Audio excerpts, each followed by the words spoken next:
Hi hi ಸ್ಪರ್ಧಾ ಬೆಳಕು ತರಬೇತಿ ಕೇಂದ್ರಕ್ಕೆ ಸ್ವಾಗತ. ಇಂದಿನ ವಿಶೇಷ ತರಗತಿ ಮನೋವಿಜ್ಞಾನದ ಮೇಲೆ ನಡೀತಾ ಹೋಗ್ತದೆ. ಈಗ ಮುಂಬರುವ ದಿನಗಳಲ್ಲಿ ಅನೇಕಾರು ಪೋಸ್ಟ್ಗಳು ಕಾಲ್ಫಾರ್ಮ್ ಆಗ್ತಾ ಇದೆ. Police, PSI, SDA, FDA, PDO ಹೌದ ಎಲ್ಲಾ ಪೋಸ್ಟ್ಗಳು ಕಾಲ್ಫಾರ್ಮ್ ಆಗ್ತಾ ಇದಾವ. ಅದ್ರ ಜೊತೆಗೆ ಟೀಚರ್ ಎಕ್ಸಾಮ್ಗಳಿಗೆ ನಡೆಸ್ತಕ್ಕಂಥ ಎಕ್ಸಾಮ್ಗಳು ಯಾವ್ದು ಅಂದ್ರೆ PSTR, GPSTR ಮತ್ತು HSTR, ಇನ್ನೊಮ್ಮೆ TT ಕೂಡ ಕಾಲ್ಫಾರ್ಮ್ ಆಗದ. ಹಾಗಾಗಿ ಮನೋವಿಜ್ಞಾನ ಎಲ್ಲಾ ವಿಷಯಗಳಿಗೂ ಕೂಡ, ಈ ಎಲ್ಲಾ ಸಬ್ಜೆಕ್ಟ್ಗಳಿಗೂ ಕೂಡ ಅಥವಾ ಈ ಎಲ್ಲಾ ಪೋಸ್ಟ್ಗಳಿಗೂ ಕೂಡ ಮನೋವಿಜ್ಞಾನದ ಮಾಹಿತಿ ಅಪರಿಮಿತವಾಗಿದ್ದು, ಹೌದಾ, ಈ ಮನೋವಿಜ್ಞಾನದ ಮೇಲೆ ಬಹಳಷ್ಟು ಕ್ವಶನ್ಗಳು ಬಂದಿರ್ತವ. ಹಾಗಾಗಿ ಮನೋವಿಜ್ಞಾನದ ಬೇಸಿಕ್ ಪಾಯಿಂಟ್ಸ್ ಗಳು ಏನದವ ಅಥವಾ ಮನೋವಿಜ್ಞಾನದ ಕಿರು ಪರಿಚಯ ಬಗ್ಗೆ ನೋಡ್ತಾ ಹೋಗೋಣ. ಎವ್ರಿ ಡೇ ಮನೋವಿಜ್ಞಾನದ ಕ್ಲಾಸಸ್ ಕೂಡ ನಾನು ತಗೊಳ್ತಾ ಹೋಗ್ತೀನಿ ನಿಮ್ಗೆ. ಹಾಗಾದ್ರೆ ಮನೋವಿಜ್ಞಾನ ಅಂದ್ರೆ ಏನು? ಹೌದಾ, ಮನೋವಿಜ್ಞಾನ ಅಂತಂದ್ರೆ ವೈಜ್ಞಾನಿಕವಾಗಿ ಮತ್ತು ಸ್ಥಿರವಾಗಿ ಮತ್ತು ನಿಖರವಾದ ಮಾಹಿತಿಯನ್ನು ಅಧ್ಯಯನ ಮಾಡುವುದು ನಾವು ಮನೋವಿಜ್ಞಾನ ಅಂತ ಹೇಳ್ತೀವಿ.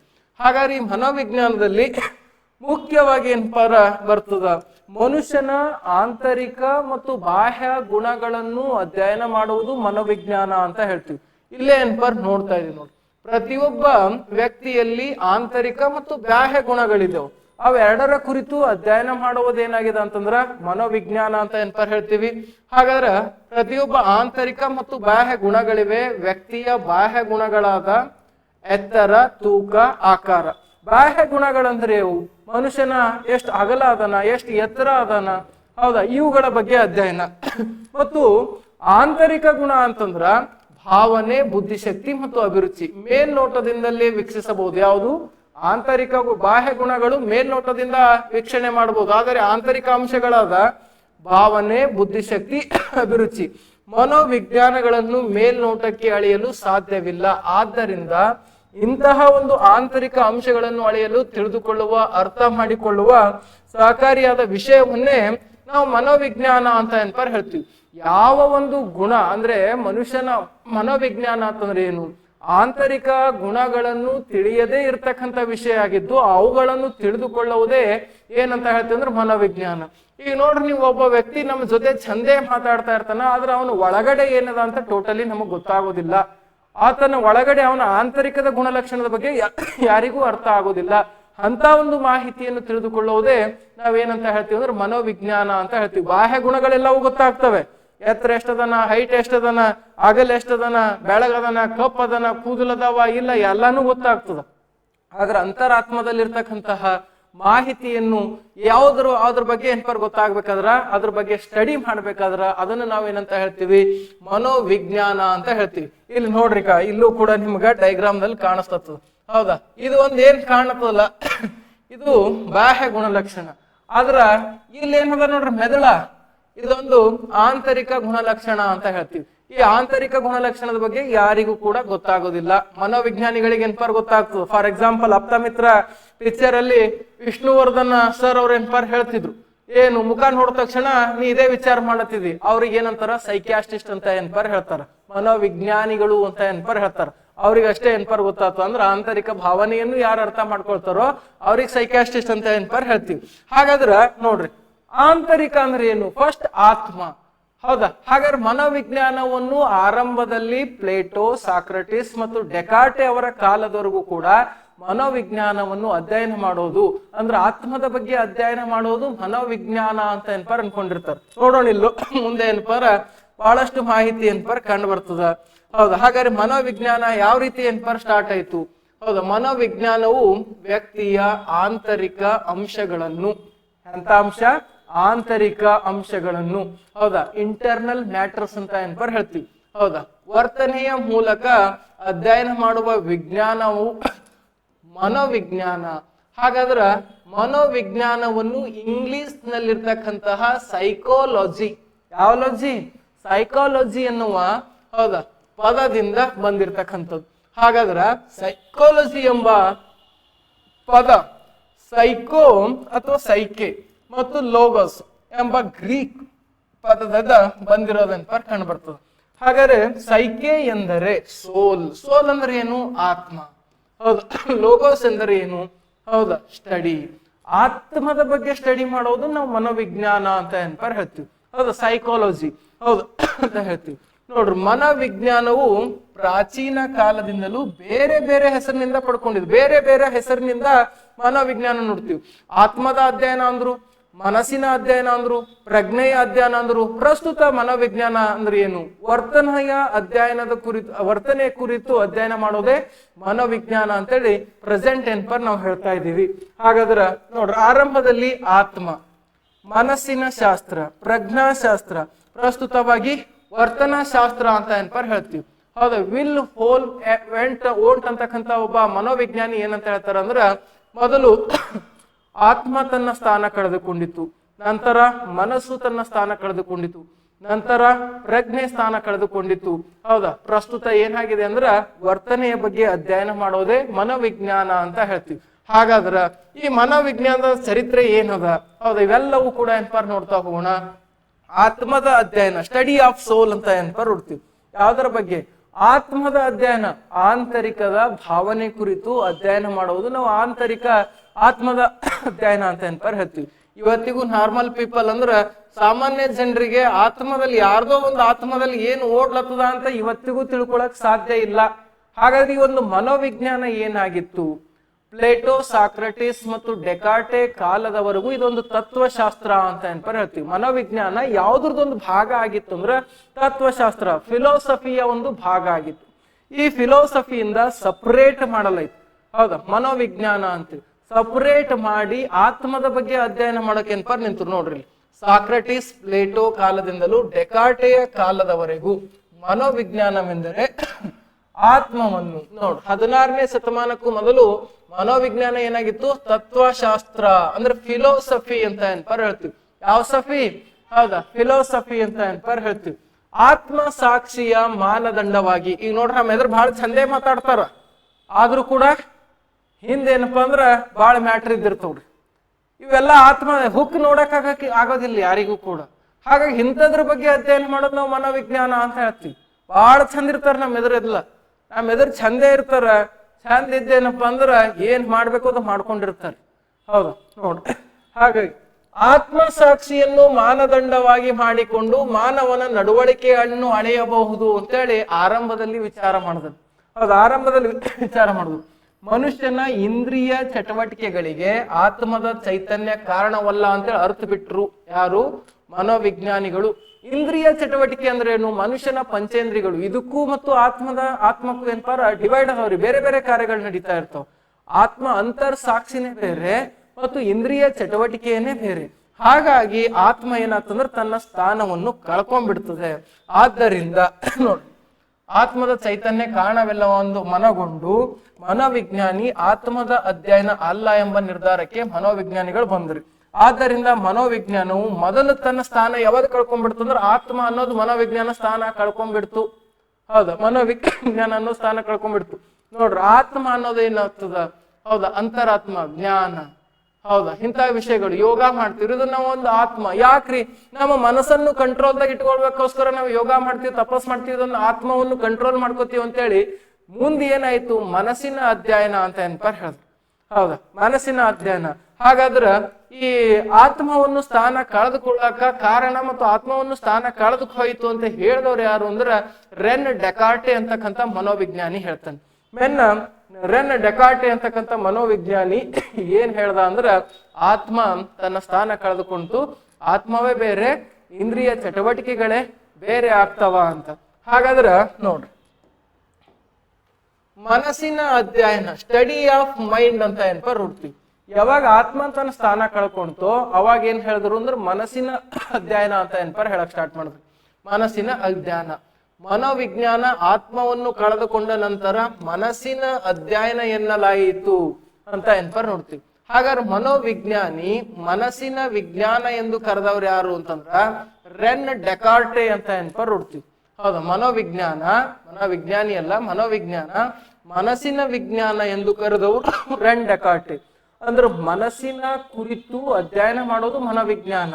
ನೋಡು, ಯಾರೋ ಒಬ್ಬರು ಏನ್ಪಾರ್ ಅದಾರ, ಇವ್ರ ಮನಸ್ಸಿನ ಭಾವನೆ ಕುರಿತು ಏನ್ಪರ್ ಅಧ್ಯಯನ ಮಾಡ್ಬೇಕಾದ. ಇವ್ರ ಮನಸ್ಸಿನಲ್ಲಿ ಏನು ಓಡ್ತಾ ಇದೆ, ಹೌದಾ. ಸಮ್ ಟೈಮ್ ಏನ್ಪರ್ ಹೇಳ್ತೀವಿ, ನೋಡ್ರಿ ನೀ ಇದೇ ವಿಚಾರ ಮಾಡತ್ತಿದಿ, ನೀ ಹಿಂಗೆ ವಿಚಾರ ಮಾಡತ್ತಿದಿ, ಹೌದಾ, ನೀ ಹಿಂಗೆ ವಿಚಾರ ಮಾಡತ್ತಿದಿ, ಹೇಳ್ತಾ ಇಲ್ಲ, ಸೈಲೆಂಟ್ ಕುಂತಿದಾರ, ಮುಖ ಲಕ್ಷಣಗಳು ಹೇಳ್ತಾ ಹೊರ್ತಾವ. ನಿನಗೇನೋ ನೋವಾಗ್ಯದ, ನಿನಗೆ ಯಾರೋ ಪೆಟ್ಟು ಮಾಡ್ಯಾರ, ಇವೆಲ್ಲ ಏನ್ ಹಾಕ್ತಾವ, ಮನಸ್ಸಿನ ಅಧ್ಯಯನ ಅಂತ ಏನ್ಪರ್ ಹೇಳ್ತೀವಿ, ಹೌದಾ. ಮನಸ್ಸಿನ ಅಧ್ಯಯನ. ರೆನ್ ಡೆಕಾರ್ಟೆ ನಾವು ಏನ್ ಹೇಳ್ತಾನ ಅಂತಂದ್ರ, ಹೌದಾ, ಮನೋವಿಜ್ಞಾನ, ಮನಸ್ಸಿನ ವಿಜ್ಞಾನ ಎಂದು ಕರೆದವ್ರು ಯಾರು, ರೆನ್ ಡೆಕಾರ್ಟೆ. ಯಾವುದೇ ವ್ಯಕ್ತಿಯನ್ನು ಅಂತರಂಗದ ಭಾವನೆಗಳು, ಆಕಾಂಕ್ಷೆಗಳು ಅವನ ಮನಸ್ಸಿನ ಕಾರ್ಯನಿರ್ವಹಣೆಗೆ ಪ್ರತಿಬಿಂಬಗಳಾಗಿ ಅಭಿವ್ಯಕ್ತವಾಗುವ ಎಂಬ ನಂಬಿಕೆಯನ್ನು ಇಟ್ಟುಕೊಳ್ಳಲಾಯಿತು ಅಂತ ಏನ್ಪರ್ತೀವಿ. ಏನ್ರಿ ಇದ್ರ ಅರ್ಥ ಅಂತಂದ್ರ, ಅಂತರಂಗದ ಭಾವನೆಗಳು, ಆಕಾಂಕ್ಷೆಗಳು ಮತ್ತು ಅವನ ಮನಸ್ಸಿನ ಕಾರ್ಯನಿರ್ವಹಣೆಗಳಿಗೆ ಪ್ರತಿಬಿಂಬಗಳಾಗಿ ಅಭಿವ್ಯಕ್ತವಾಗುವ ಎಂಬ ನಂಬಿಕೆಯನ್ನು ಇಟ್ಟುಕೊಳ್ಳಲಾಯಿತು. ಯಾವುದೇ ಒಬ್ಬ ವ್ಯಕ್ತಿಯ ಮನಸ್ಸಿನಲ್ಲಿ ಯಾವುದೋ ಒಂದು ರೀಸನ್ ಇಂದ ಅವನ ಭಾವನೆಗಳು ಚೇಂಜಸ್ ಆಗ್ತವೆ, ಅವನ ಮನಸ್ಸಿನ ಮೇಲೆ ಪರಿಣಾಮ ಬೀರ್ತವೆ. ಸಡನ್ ಆಗಿ ಏನ್ಪರ್ ನಿಮ್ಗೆ ಯಾರೋ ಬೈದ್ರು, ಹೌದಾ, ಯಾರೋ ಬೈದಾಗ ನೀವು ತಿರುಗಿದ್ದೇನ್ಪರ್ ಬೈದ್ರಿ ಅಂದ್ರೆ ಅದು ಯಾವುದೇ ಭಾವನೆ ಇರೋದಿಲ್ಲ. ಬಹಳ ನಮಗ್ ಆತ್ಮೀಯರಾದವ್ರು ನಮ್ಮ ಜೊತೆ ಏನ್ಪರ್ ಬೈದಾಗ ನಮ್ಮ ಭಾವನೆ ಮೇಲೆ ಏನ್ಪರ್ ಪರಿಣಾಮ ಬೀರ್ತವ. ಆ ಭಾವನೆಯ ಗುಣಲಕ್ಷಣವನ್ನು ಅರಿಲಕ್ಕೆ ಏನ್ಪರ್ ಸಾಧ್ಯ ಆಗ್ತದ. ನಾರ್ಮಲ್ ಇರ್ತಕ್ಕಂಥ ವ್ಯಕ್ತಿಯ ಮನಸ್ಥಿತಿ ಅರಿಯಕ್ಕೆ ಏನ್ಪರ್ ಸಾಧ್ಯ ಇಲ್ಲ, ಹೌದಾ. ಆದ್ದರಿಂದ ಇದನ್ನು ಮನಸ್ಸಿನ ಅಧ್ಯಯನ ಎನ್ನಲಾಯಿತು ಅಂತ ಏನ್ಪರ್ ಹೊಡ್ತೀವಿ. ಮನಸ್ಸು ಅಗೋಚರವಾದ್ದರಿಂದ, ಅಗೋಚರ ಅಂದ್ರ ವಿಸ್ತಾರವಾದರಿಂದ, ಮನಸ್ಸಿನ ಸ್ವರೂಪದ ನೆಲೆ, ಪರಿಕಲ್ಪನೆ, ಕಾರ್ಯ, ಸ್ಥಿರತೆ, ಅದರ ಸ್ಥಾನ ಇತ್ಯಾದಿಗಳ ಕುರಿತಾದ ಪ್ರಶ್ನೆಗಳಿಗೆ ಸ್ಪಷ್ಟ ಉತ್ತರ ದೊರೆಯಲಿಲ್ಲ. ನೋಡ್ರಿ, ರೆನ್ ಡೆಕಾರ್ಟೆ ಮನೋವಿಜ್ಞಾನ ಅಂದ್ರೆ ಮನಸ್ಸಿನ ಕುರಿತು ಅಧ್ಯಯನ ಮಾಡೋದು ಮನೋವಿಜ್ಞಾನ ಅಂತ ಹೇಳ್ಬಿಟ್ಟ. ಹಾಗಾದ್ರ ಅಗೋಚರ, ಮನಸ್ಸನ್ನೋದು ಅಗೋಚರವಾದ್ದರಿಂದ ಸ್ಪಷ್ಟ ಮಾಹಿತಿ ದೊರೆಯಲಿಲ್ರಿ. ಸ್ಪಷ್ಟ ಮಾಹಿತಿ ದೊರೆಯದೇ ಇರುವ ಕಾರಣಕ್ಕಾಗಿ ಪುನಃ ಏನಾಯ್ತು ಅಂತಂದ್ರ ಮನಸ್ಸು ಕೂಡ ತನ್ನ ಸ್ಥಾನ ಕಳ್ಕೊಂಡ್ಬಿಡ್ತದ, ಹೌದಾ, ಉತ್ತರ ದೊರೆಯಲಿಲ್ಲ. ಆದ್ದರಿಂದ ಮನೋವಿಜ್ಞಾನ ಮೊದಲು ಆತ್ಮವನ್ನು, ನಂತರ ಮನಸ್ಸನ್ನು ತನ್ನ ಸ್ಥಾನ ಕಳೆದುಕೊಂತು. ಹೇಳ್ತಾರ ಮನಸ್ಸಿನ ಕುರಿತು ಅಧ್ಯಯನ ಮಾಡೋದು ಕೂಡ ಮನೋವಿಜ್ಞಾನ ಅಲ್ಲ, ಹೌದಾ. ಯಾಕ ಎಲ್ಲಾ ವಿಷಯಗಳಿಗೆ ಉತ್ತರ ಸಿಗ್ತಾ ಇಲ್ಲಿ ಅಂತ ಏನ್ಪರ ಹೇಳ್ತಾರ. ಹಾಗಾಗಿ ನಂತರ ಯಾವ್ದಾಯ್ತು, ಪ್ರಜ್ಞೆಯ ಅಧ್ಯಾಯ, ಸ್ಟಡಿ ಆಫ್ ಕಾನ್ಸಿಯಸ್ ಅಂತ ಏನ್ಪರ್ ಹುಡ್ತೀವಿ. ಪ್ರಜ್ಞೆ, ಪ್ರಜ್ಞಾಸ್ಥಿತಿ ಹೆಂಗ, ಅರೆ ಪ್ರಜ್ಞಾಸ್ಥಿತಿ, ಪ್ರಜ್ಞಾಸ್ಥಿತಿ, ಸುಪ್ರಜ್ಞಾಸ್ಥಿತಿ ಅಂತ ಏನ್ಪರ್ ಹುಡ್ತೀವಿ, ಹೌದಾ. ಪ್ರಜ್ಞಾಸ್ಥಿತಿ ಅಂತಂದ್ರೆ ಏನು, ಹೌದಾ, ನಾವು ಎಚ್ಚರಿದ್ದು ಮಾಡ್ತಕ್ಕಂಥ ಕೆಲಸವನ್ನು ಪ್ರಜ್ಞಾಸ್ಥಿತಿ ಅಂತ ಹೇಳ್ತೀವಿ. ಅರಪ್ರಜ್ಞಾಸ್ಥಿತಿ ಅಂತಂದ್ರೆ ಏನು, ಹೌದಾ, ನಾವು ಕಾನ್ಸಿಯಸ್ ಒಳಗಿದ್ದಿರ್ತೀವಿ, ಅನ್ಕಾನ್ಸಿಯಸ್ ಇದ್ದಾಗ ಅದನ್ನು ಅರಪ್ರಜ್ಞಾಸ್ಥಿತಿ ಅಂತ ಏನ್ಪರ್ ಹೇಳ್ತೀವಿ. ಹಾಗಾದ್ರ ಪ್ರಜ್ಞೆಯ ಸ್ವರೂಪವನ್ನು ಅಧ್ಯಯನ ಮಾಡಲು ಜರ್ಮನಿಯ ವಿಲ್ ಹೆಲ್ಮ್ ಓಂಟ್ ಪ್ರಯೋಗ ಏನ್ಪರ್ ನಡೆಸ್ರು. ನೋಡ್ರಿ, ಪ್ರಜ್ಞೆ, ಮನೋವಿಜ್ಞಾನ ಆತ್ಮ ಮತ್ತು ಮನಸ್ಸು ಎರಡೂ ಕಳೆದುಕೊಂಡ ಮೇಲೆ ಪ್ರಜ್ಞೆಯನ್ನು ಏನಾಯ್ತು, ತನ್ನ ಸ್ಥಾನ ಪಡ್ಕೋತದ. ಆತ್ಮದ ಕುರಿತು ಅಧ್ಯಯನ ಮಾಡೋದು ಮನೋವಿಜ್ಞಾನ ಅಂತ ಕರೆದ್ರು, ನಂತರ ಅದು ಸ್ಥಾನ ಕಳ್ಕೊಂತು. ಮನಸ್ಸಿನ ಬಗ್ಗೆ ಅಧ್ಯಯನ ಮಾಡೋದನ್ನು ಮನೋವಿಜ್ಞಾನ ಅಂದ್ರು, ಅದು ಸ್ಥಾನ ಕಳ್ಕೊಂತು. ಇವೆರಡೂ ಸ್ಥಾನ ಕಳ್ಕೊಂಡ ನಂತರ ಪ್ರಜ್ಞೆಯನ್ನು, ಹೌದಾ, ಪ್ರಜ್ಞೆಯ ಕುರಿತು ಅಧ್ಯಯನ ಮಾಡೋದು ಮನೋವಿಜ್ಞಾನ ಅಂತ ಹೇಳ್ತಾರೆ. ಈಗ ಓಂಟ್ ಅಂತಕ್ಕಂಥ ಯಾರು, ವಿಲ್ ಹೆಲ್ಮ್ ಓಂಟ್, ಹೌದಾ, ಓಂಟ್ ಮನೋವಿಜ್ಞಾನದ ಪ್ರಜ್ಞೆ ಅಧ್ಯಯನ ಎಂದೇ ಪ್ರತಿಪಾದಿಸಿದ್ರು ಅಂತ ಏನ್ಪರ್ ಹೊಡ್ತೀವಿ. ಬಹುತೇಕ ಮನೋವಿಜ್ಞಾನಿಗಳು ಏನ್ ಮಾಡಿದ್ರು, ಈ ಪ್ರಜ್ಞೆ ಕುರಿತು ಅಧ್ಯಯನ ಮಾಡೋದು ಮನೋವಿಜ್ಞಾನ ಅಂತ ಒಪ್ಕೊಂಡ್ಬಿಡ್ತಾರೆ. ಇಲ್ಲೆಲ್ಲ ಟೈಪ್ಸ್ ಬರ್ತಾವ್ರಿ, ಹೌದಾ. ಪ್ರಜ್ಞೆ ಅಥವಾ ಅರಿವು ಎಂದು ಅರ್ಥೈಸಿದರು. ಈ ವಾದವನ್ನು ಬಹುಪಾಲ ಮನೋವಿಜ್ಞಾನಿಗಳು ಏನಾಗಿದ್ರು, ಒಪ್ಕೊಂಡಿದ್ರು. ಪ್ರಜ್ಞೆ ವಾದವನ್ನು ತಿರಸ್ಕರಿಸಿದವರು ಯಾರು ಅಂದ್ರ ಸಿಗ್ಮಂಡ್ ಫ್ರಾಯ್ಡ್ ಅಂತಕ್ಕಂಥ ವ್ಯಕ್ತಿ ಪ್ರಜ್ಞಾವಾದ ಕೂಡ ಅಲ್ಲ. ಪ್ರಜ್ಞೆಯನ್ನು ಅರೆ ಪ್ರಜ್ಞಾ ಸ್ಥಿತಿಯಲ್ಲಿ ಆತನಿಗೆ ಏನ್ ಮಾಡ್ತಾ ಇದ್ದೀನಿ ಅನ್ನೋದು ಗೊತ್ತಾಗೋದಿಲ್ಲ, ಹೌದಾ. ಪ್ರಜ್ಞೆ ಸ್ಥಿತಿಯಲ್ಲಿದ್ದಾಗ ಮಾತ್ರ ಮನಸ್ಸಿನ ಭಾವನೆ ಅಥವಾ ಅವನ ಭಾವನೆ ಅಥವಾ ಮಾಡ್ತಕ್ಕಂಥ ಚಟುವಟಿಕೆ ಮೇಲೆ ಗಮನ ಹರಿಸಿ ಮನಸ್ಸಿನ ಇದು ಮನೋವಿಜ್ಞಾನ ಅಂತ ಹೇಳ್ಬೋದು. ಆದ್ರೆ ಅರೆ ಪ್ರಜ್ಞೆ ಸ್ಥಿತಿಯಲ್ಲಿ ಆತ ಏನ್ ಮಾಡ್ತಾ ಇದ್ದಾನ ಅನ್ನೋದು ಏನ್ಪರ್ ಗೊತ್ತಾಗೋದಿಲ್ಲ. ಸಮ್ ಟೈಮ್ ಏನಾಗ್ತದ, ಈಗ ನೋಡ್ರಿ ಡ್ರಗ್ಸ್ ಅದು ಏನ್ಪರ್ ತಗೊಂಡವ್ರು ಅವ್ರು ಎಂತ ಸಿಚುವೇಶನ್ ದಲ್ಲಿ ಇರ್ತಾರ ಅಂದ್ರೆ ಅರೆ ಪ್ರಜ್ಞಾ ಸ್ಥಿತಿಯಲ್ಲಿ ಇರ್ತಾರ. ಹಾಗಾದ್ರೆ ಅಂತ ಒಂದು ಜನಕ್ಕೆ ಅಂತವ್ರ ಬಗ್ಗೆ ಹೆಂಗ್ ಮನಸ್ಸಿನ ಅಧ್ಯಯನ ಅಂತ ಹೇಳ್ತೀರಿ ಅಥವಾ ಮನೋವಿಜ್ಞಾನ ಅಂತ ಹೇಳ್ತೀರಿ? ಹಾಗಾಗಿ ಸಿಗ್ಮಂಡ್ ಫ್ರಾಯ್ಡ್ ಅಂತಕ್ಕಂಥ ವ್ಯಕ್ತಿ ಏನ್ ಹೇಳ್ತಾರ, ಪ್ರಜ್ಞಾವಾದವನ್ನು ತಿರಸ್ಕಾರ ಮಾಡ್ತಾರೆ. ಹಾಗಾಗಿ ಪ್ರಥಮವಾಗಿ ಆತ್ಮ ತನ್ನ ಸ್ಥಾನ ಕಳ್ಕೊಂತು, ನಂತರ ಮನಸ್ಸು ತನ್ನ ಸ್ಥಾನ ಕಳ್ಕೊಂತು, ನಂತರ ಪ್ರಜ್ಞೆ ಏನಾಯ್ತು ಅದು ಸ್ಥಾನ ಕಳ್ಕೊಂತು, ಹೌದಾ. ನೋಡ್ರಿ, ಆದ್ದರಿಂದ ಆತ್ಮ ಸ್ಥಾನ ಕಳ್ಕೊಂತು, ಮನಸ್ಸು ಸ್ಥಾನ ಕಳ್ಕೊಂತು, ಪ್ರಜ್ಞೆನೂ ಸ್ಥಾನ ಕಳ್ತು, ಎಲ್ಲವೂ ಕೂಡ ಏನ್ಪರ್ ಕಳೆದುಕೊಂಡವು ಅಂತ ಏನ್ಪರ್ ಹೊಡ್ತೀವಿ. ಎಲ್ಲಾ ತಮ್ಮ ಸ್ಥಾನವನ್ನು ಕಳೆದುಕೊಂಡ ನಂತರ ಯಾವ್ದಾಯ್ತಂದ್ರೆ ವರ್ತನೆಯ ಅಧ್ಯಯನ ಅಂತ ನೋಡ್ತೀವಿ. ಹೌದಾ, ವರ್ತನೆಯ ಅಧ್ಯಯನ ನೋಡ್ರಿ, ಸ್ಟಡಿ ಆಫ್ ಬಿಹೇವಿಯರ್ ಅಂತ ನೋಡ್ತೀವಿ. ಇಲ್ಲಿ ನಿಮಗೊಂದು ಪಿಕ್ಚರ್ ಕೂಡ ಕಾಣ್ತಾ ಇದೆ ಅನಿಸ್ತದ. ಹೌದಾ, ಇಲ್ಲೊಂದು ಪಿಕ್ಚರ್ ಕೂಡ ಕಾಣ್ತಾ ಇದೆ, ಸ್ಟಡಿ ಆಫ್ ಬಿಹೇವಿಯರ್. ಮನೋವಿಜ್ಞಾನ ಆತ್ಮ, ಮನಸ್ಸು, ಪ್ರಜ್ಞೆ ಕಳೆದುಕೊಂಡ ನಂತರ. ಹೌದಾ, ಮನೋವಿಜ್ಞಾನ ಆತ್ಮ, ಪ್ರಜ್ಞೆ ಮತ್ತು ಪ್ರಜ್ಞೆ ಇವೆಲ್ಲವೂ ಕೂಡ, ಪ್ರಜ್ಞೆ, ಮನಸ್ಸು, ಆತ್ಮ, ಮನಸ್ಸು, ಪ್ರಜ್ಞೆ ಕಳೆದುಕೊಂಡ ನಂತರ JB ವ್ಯಾಟ್ಸನ್ ಅನ್ನೋರು ಏನ್ ಮಾಡಿದ್ರು ಅಂದ್ರ ಇದು ವರ್ತನೆಯ ಅಧ್ಯಯನ ಅಂತ ಹೇಳಿದ್ರು. ಯಾವ ವ್ಯಾಟ್ಸನ್? JB ವ್ಯಾಟ್ಸನ್ ಅಂತಕ್ಕಂಥವ್ರು ವರ್ತನೆಯ ಅಧ್ಯಯನ ಎಂಬ ಅರ್ಥವನ್ನು ಪಡೆದುಕೊಂಡಿತ್ತು ಅಂತ ನೋಡ್ತೀವಿ. ಪ್ರೆಸೆಂಟ್ JB ವ್ಯಾಟ್ಸನ್ ಅವರು ಹೇಳಿರ್ತಕ್ಕಂತಹ ವರ್ತನೆಯ ಅಧ್ಯಯನ ಮಾಡುವುದೇ ಮನೋವಿಜ್ಞಾನ ಅಂತ ಹೇಳ್ತೀವಿ. ಪ್ರಸ್ತುತ ಮನೋವಿಜ್ಞಾನ ಅಂದ್ರೆ ಏನು? ವರ್ತನೆ ಕುರಿತು ಅಧ್ಯಯನ ಮಾಡುವುದೇ ಮನೋವಿಜ್ಞಾನ. ಹಾಗಾದ್ರೆ 19ನೇ ಶತಮಾನದಲ್ಲಿ ಬಹುಪಾಲು ಎಲ್ಲಾ ವಿಜ್ಞಾನಿಗಳು ಒಪ್ಪಿಕೊಂಡರು, ಇಂದಿಗೂ ಕೂಡ ವರ್ತನೆಯ ಅಧ್ಯಯನವೇ ಮುಂದುವರೆದಿದೆ. ಹಾಗಾದ್ರೆ ಬಿಹೇವಿಯರ್, ಸ್ಟಡಿ ಆಫ್ ಬಿಹೇವಿಯರ್ ಅಂತ ಹೊಡ್ತೀವಿ. ಹೌದು, ಸ್ಟಡಿ ಆಫ್ ಬಿಹೇವಿಯರ್ ಅಂತ ಹೊಡ್ತೀವಿ. ಹಾಗಾದ್ರೆ ಇಲ್ಲಿ ನೋಡ್ರಿ, ನೀವು ನೋಡ್ತಾ ಇದ್ದೀರಿ ಸ್ಟಡಿ ಆಫ್ ಬಿಹೇವಿಯರ್. ಇಲ್ಲಿ ಚಿಕ್ಕ ಮಕ್ಕಳು ಅದಾವ್ರಿ. ಹೌದು, ಚಿಕ್ಕ ಮಕ್ಕಳು ಅದಾರ. ಈ ಚಿಕ್ಕ ಮಕ್ಕಳು ಎಲ್ಲವೂ ಕೂಡ, ಹೌದು, ಚಿಕ್ಕ ಮಕ್ಕಳು ಎಲ್ಲವೂ ಕೂಡ ಏನ್ ಮಾಡ್ತಾ ಇದಾವ? ಇದ್ರ ಬಿಹೇವಿಯರ್ ಚೇಂಜ್ ಅದ. ಒಂದು ಓದ್ಕೋತಾ ಕುಂತು, ಒಂದು ನಿದ್ದೆ ಮಾಡತ್ತ ಓದ್ಕೋತ, ಒಂದು ಫೋನ್ ನೋಡ್ಲತ್ತದ, ಒಂದ್ ಏನೋ ತೋರಿಸ್ಲತ್ತ, ಒಂದು ಮತ್ತೊಂದು ಮಕ್ಕೊಂಡದ, ಒಂದು ಮಾರಿ ವಂಕ್ ಮಾಡ್ಕೊಂಡು ಕುಂತು. ಇದು ಬಿಹೇವಿಯರ್. ಇದ್ರ ಬಗ್ಗೆ, ವರ್ತನೆ ಬಗ್ಗೆ ಅಧ್ಯಯನ ಮಾಡೋದು ಮನೋವಿಜ್ಞಾನ ಅಂತ ಹೇಳಿದವ್ರು ಯಾರು ಅಂತಂದ್ರ JB ವ್ಯಾಟ್ಸನ್ ಅಂತಕ್ಕಂಥ ವ್ಯಕ್ತಿ. ಇದು ಪ್ರಸ್ತುತವಾಗಿ ಮನೋವಿಜ್ಞಾನ ಅಂದ್ರೆ ಏನು, ವರ್ತನೆ ಬಗ್ಗೆ ಅಧ್ಯಯನ ಮಾಡುವ ಶಾಸ್ತ್ರವನ್ನು ನಾವು ಮನೋವಿಜ್ಞಾನ ಅಂತ ಹೇಳ್ತೀವಿ. ನೋಡ್ರಿ, JB ವ್ಯಾಟ್ಸನ್ ಅವರನ್ನು ವರ್ತನಾ ಶಾಸ್ತ್ರದ ಪಿತಾಮಹ ಅಂತ ಕೂಡ ಕರಿತೀವಿ. ಹೌದು, ವರ್ತನಾ ಶಾಸ್ತ್ರದ ಪಿತಾಮಹ. ಸಮಸ್ತ ಜೀವರಾಶಿಗಳ ವರ್ತನೆಯ ಅಧ್ಯಯನ ಮಾಡುವ ವಿಜ್ಞಾನವನ್ನೇ ಮನೋವಿಜ್ಞಾನ ಎನ್ನಲಾಗುತ್ತದೆ. ಇದು ಯಾರು ಹೇಳ್ತಾರಂದ್ರ JB ವ್ಯಾಟ್ಸನ್ ರವರೇ ಹೇಳ್ತಾರೆ. ಯಾವ ವ್ಯಾಟ್ಸನ್? JB ವ್ಯಾಟ್ಸನ್ ರವರೇ ಹೇಳ್ತಾರ. ಸಮಸ್ತ ಜೀವರಾಶಿಗಳ ವರ್ತನೆ ಅಧ್ಯಯನ ಮಾಡೋದು. ಈಗ ನಾಯಿ ಒಂದು ಟೈಪ್ ವರ್ತನೆ ಮಾಡ್ತದೆ. ಹೌದಾ, ಇವೆಲ್ಲ ಇನ್ನ ಪ್ರಯೋಗಗಳೇನ್ಪಾರ್ ಬಂದಿರ್ತಾವ. ನೀವು ನೋಡ್ರಿ ಹೌದಾ, ವರ್ತನೆ ಯಾವ ರೀತಿ ವರ್ತನೆ ಆಗ್ತದ ಅಂತಂದ್ರ 10 ಗಂಟೆ, ಬೆಳಗ್ಗೆ 10 ಗಂಟೆಗೆ ಬಾರಿಸ್ತಕ್ಕಂಥ ಬೆಲ್ ಒಂದು ರೀತಿಯ ವರ್ತನೆ ಇದ್ರ, ಸಾಯಂಕಾಲ 4 ಗಂಟೆಗೆ ಬಾರಿಸ್ತಕ್ಕಂಥ ಒಂದು ಬೆಲ್ಲ ಇನ್ನೊಂದು ರೀತಿ ವರ್ತನೆ ಇರ್ತದೆ. 10 ಗಂಟೆಗೆ ಸ್ಕೂಲ್ ಒಳಗೆ ಹೋಗ್ಬೇಕಾದ ಸಂದರ್ಭದಲ್ಲಿ ಇರ್ತಕ್ಕಂತಹ ಒಂದು ಫೀಲ್ ಮಧ್ಯಾಹ್ನ 4 ಗಂಟೆಗೆ ಇರ್ತಕ್ಕಂಥ ಫೀಲ್ ಅಲ್ಲಿ ಚೇಂಜಸ್ ಆಗಿರ್ತದೆ. ಇದನ್ನು ವರ್ತನೆ. ಈ ವರ್ತನೆ ಬಗ್ಗೆ ಅಧ್ಯಯನ ಮಾಡೋದು ಏನಂತ ಹೇಳ್ತೀವಿ? ಮನೋವಿಜ್ಞಾನ ಅಂತ ಹೇಳ್ತೀವಿ. ಇದು ಹೇಳಿದ್ದು ನಾನಲ್ಲ, JB ವ್ಯಾಟ್ಸನ್ ಅವ್ರು ಹೇಳ್ತಾರ. ಹೌದಾ, ಯಾವ ವ್ಯಾಟ್ಸನ್? JB ವ್ಯಾಟ್ಸನ್ ಅಂತಕ್ಕಂಥವ್ರು ಏನ್ಪಾರ ಹೇಳ್ತಾರ. ಹೌದಾ, ಬೆಲ್ ಸೌಂಡ್ ಸೇಮ್ ಅದ ರೀ, ಆದ್ರೆ ಟೈಮ್ ಚೇಂಜ್ ಆಗಿದೆ. ಹೌದಾ, ಬೆಲ್ ಅದೇ ಬೆಲ್ ಸೌಂಡೇ ಅದ, 10 ಗಂಟೆಗೆ ಬಾರಿಸೋ ಸೌಂಡೇ ಬೇರೆ. ಹೌದಾ, ಸೌಂಡ್ ಏನ್ ಚೇಂಜಸ್ ಆಗಿಲ್ಲ. 10 ಗಂಟೆಗೂ ಅದೇ ಬೆಲ್ ಬಾರಿಸ್ತದ, 4 ಗಂಟೆಗೂ ಕೂಡ ಅದೇ ಬೆಲ್ ಬಾರಿಸ್ತದ. ಆದ್ರ ಅಲ್ಲಿರ್ತಕ್ಕಂಥ ವರ್ತನೆ ಚೇಂಜಸ್ ಆಗ್ಯದ. ಇದ್ರ ಬಗ್ಗೆ ಅಧ್ಯಯನ ಮಾಡೋದು ಮನೋವಿಜ್ಞಾನ. ಇಲ್ಲಿ ಮಕ್ಕಳು ಕೂಡ ಏನ್ಪಾರ್ ನೀವು ನೋಡ್ತಾ ಇದ್ರಿ ಇಲ್ಲಿ ಚಿತ್ರದಲ್ಲಿ. ಹೌದಾ, ನೋಡ್ರಿ, ಕೆಲವ್ರು ಏನ್ಪಾರ್ ಪ್ರಮುಖ ವ್ಯಕ್ತಿಗಳು ಹೇಳಿಕೆ ಕೊಟ್ಟಿದ್ದಾರೆ. ಏನ್ ಹೇಳಿಕೆ ಕೊಟ್ಟಿದಾರ? ಮನೋವಿಜ್ಞಾನ ಅಂದ್ರೆ ಹೇಳಿಕೆ ಕೊಟ್ಟಿದಾರ. ಪರಿಸರಕ್ಕೆ ಸಂಬಂಧಿಸಿದಂತೆ ವ್ಯಕ್ತಿಯ ಚಟುವಟಿಕೆಗಳ ವೈಜ್ಞಾನಿಕ ಅಧ್ಯಯನವೇ ಮನೋವಿಜ್ಞಾನ. ಹಿಂಗ್ ಹೇಳಿದ್ಯಾರು? ವುಡ್ ವರ್ತ್ ಮತ್ತು ಮಾರ್ಕ್ವಿಸ್ ಅಂತಕ್ಕಂಥ ವ್ಯಕ್ತಿ ಏನ್ ಹೇಳಿದಾರ? ಪರಿಸರಕ್ಕೆ ಸಂಬಂಧಿಸಿದಂತೆ ವ್ಯಕ್ತಿಯ ಚಟುವಟಿಕೆಗಳ ವೈಜ್ಞಾನಿಕ ಅಧ್ಯಯನವೇ ಮನೋವಿಜ್ಞಾನ ಅಂತ ಹೇಳ್ತಾರೆ.